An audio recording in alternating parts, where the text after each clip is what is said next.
Ready to talk some zone? Let's do it. Let's go to our guest line. Nothing gets Syracuse basketball fans more excited than talking zone. And we will do so with C.J. Moore, college basketball writer for The Athletic. C.J., thanks for coming on. We do appreciate it. How are things?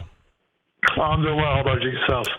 We're doing great. We're doing great. So, yeah, there's been much talk about this zone defense, especially the last couple of years up here in Syracuse. I guess let's start with what prompted you to kind of tackle this subject and to write this story? Well, I thought about doing it late in the year, when Syracuse was really struggling and kind of taking a look at whether the zone works in the current era of college basketball. And it was something my editor said, hey, let's wait until after the year and, really jump into it then. So decided to do that. And then, now the portal stuff has died down a little bit. I had a little bit of time to dive in. And I've always been fascinated. Like, growing up, I hated playing zone. I'd love to watch zone. So I've been a little fascinated with it's hard. It's always been hard to play against, but why suddenly has it not done as well? So that's kind of a place that I started from and went from there. All right. So along those lines, what did you learn throughout this process? Why hasn't it been as effective lately? One thing that I think is kind of fascinating is, in my head, I theorized when the line moved back, and I think some people thought this talking to coaches at the time, that the zone could maybe be even more effective because people would shoot not as well from the three-point line. But by the fact that it moved back, and this is something that Boeheim talked about and some other coaches talked about, that when it moved back, it actually made it so you had to cover more space and made it even harder to play the defense. I also think, as Jim Boeheim alludes to in the story, that his personnel wasn't as fit to play it here in recent years. But he also thinks that had he played man, that his personnel wasn't great for that either, and maybe the zone did end up winning him some more games, just because when you play that defense, you're going to play against a handful of teams that just aren't going to play very well against it every year.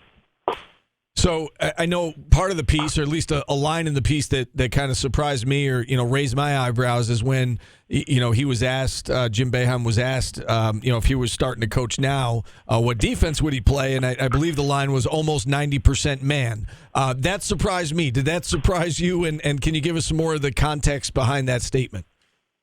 Yeah, it did surprise me. It was I had a question down that I wanted to make sure and ask him that, hey, if I kind of phrased it as if you were 30 years old now and you were starting as a head coach at a new program, what defense would you run? And before I could even get the whole question out, he said man to man. And so it wasn't like he was hesitant about that answer. And, he said he's considered the last couple of years going to man. I think it's been conversations they've had inside their walls of considering it. And I think if he would have coached for a couple more years, you might have seen him play man, which would have been a bizarre kind of sight just because they've played so much zone these last 20 years or so. So, I was surprised by that, and it was obviously a good starting point for the story. There's your lead. Yeah, right? Exactly. And now obviously there's a new coach in charge in Adrian Autry, and we've been getting bits and pieces from him and the rest of his coaching staff that they are going to play man. We've been wondering just how much man, and you kind of got an answer to that, right? In terms of how much zone versus man you expect them to play next season. Yeah, I don't know if I'd hold him to it either. It's June, and sure. But I was kind of asking him questions where he's like, "Have you been inside our meetings?" He said to me, it's this time of year when you theorize what your defense is going to look like and kind of how you're going to teach it. And I thought it was interesting. He said, we will probably play some zone, but it might not look the same. And he was kind of coy and giving me too much as far as what that zone might look like. Although, on tape, once they play it, everybody's going to know, right? But I think he's kicking around some different ideas and watching some different stuff. I wouldn't be surprised. He didn't say anything about doing a matchup, but maybe he'll do some matchup stuff. I mentioned Merrimack to him, and he's like, yeah, I've actually studied them, and I write quite a bit about the Merrimack zone in the piece, and they do things a little bit differently than the Syracuse zone, and where the Syracuse zone allows a ton of threes, almost half the shot attempts come from three the last few years. Merrimack does a really good job at running people off the line. So there are different ways to play zone. It's not, not everyone looks the same. Yeah, I do think it's interesting. You said don't hold them to the 30%, and I get that, but I think a lot of people around here were wondering, all right, is it going to be 50-50? Is it going to be, more zone than man-to-man or vice versa? And I think at least we have an answer on that, at least something to expect. It sounds like they're going to be mainly a man team, and they'll use the zone, when they see fit. Yeah, go ahead, Paul. I was going to ask, you mentioned Jim Boeheim said the roster wasn't built properly for the zone recently. There's something that kind of caught our eyes, and we've said a couple times on the air. Did Red mention anything about the fact that this team seems like it's built ideally for the 2-3 zone? I know. It's kind of funny. Like, I wish I had one more chance to talk to him because, I was looking way more big picture for this story than like getting into the nitty gritty of next year.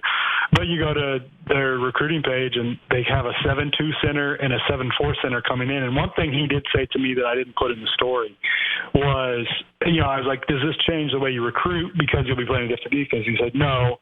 Length and athleticism and speed, like those are still the things that he wants. But he said, you don't necessarily have to have a 7-footer now. Like you've always wanted to have like a big, huge guy in the middle of that defense. Like they don't necessarily have to have one of those guys, but hey, they went out and got two of them. So we'll see. But sometimes you just get the best players you can get, and you try to fit it together.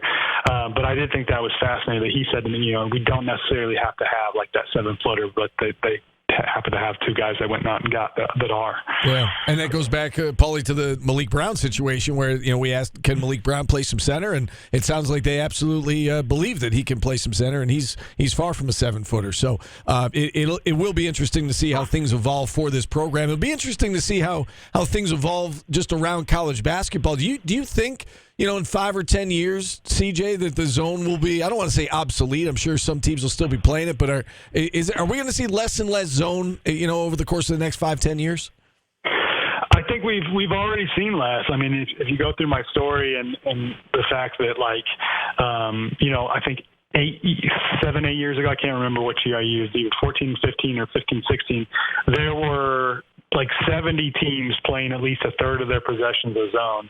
And now it's like 12 or something like that. I can't remember the exact stat from my story, but it's already declined quite a bit, and I do think you'll see less teams play exclusively zone because really last season the only two teams that played all zone basically were Syracuse and Merrimack, and if you look at the chart, like it says, Merrimack played like 90-some% zone, which is, talking to Joe Gallo, it's actually false. Like he's like, we played every single possession of zone. I don't know what they're logging sometimes. So the logging isn't always 100% accurate, but I think it gives you a pretty good idea of the fact that teams are playing less of it than they used to. And I do think we'll see maybe a little bit less and less. But at the end, I kind of come back around, the Miami Heat are playing it right now and having some success with it, and it's a copycat sport. So, maybe some more coaches will kick around the idea of playing zone if Miami goes on, wins this championship. Yeah, I've got your story right in front of me. Syracuse and Merrimack, the only two programs in the country that played zone more than 90% of possessions last year, and then it drops off from there. And the next Power 5 school in line is Washington, which, of course, we all know is coached by Mike Hopkins, so that makes some sense as well. Washington right around 73%. And then that's the last Power 5 school anyway that's on the list that played zone more than 50% of possession. So that's certainly interesting information. Anything else from the piece, CJ? Before we let you go here, anything else that you learned or you think is important to get across to our listeners? No, I don't think so. I think it's important that you can almost succeed in any kind of defense you play. I think if you have the right personnel and you have the right buy-in. So the fact that the zone didn't succeed the last couple of years, while I do think it's in part because of college basketball is changing and it's harder, like teams are just getting smarter about how they attack zones. I think that's part of it, but I also think the personnel mattered too. So like the no middle defense, for instance, which I might do a story on that pretty soon here. It's kind of got some zone tendencies in it, and it's had a lot of success. But there's ways to attack it that I think coaches are getting smarter and smarter every year and how to do it. So I think coaching now is better than it used to be, and teams are like learning how to attack defenses, and I think that's been part of the reason that the zone's been less successful in recent years. All right, CJ, this was really informative stuff. Thanks so much for coming on. We do appreciate it.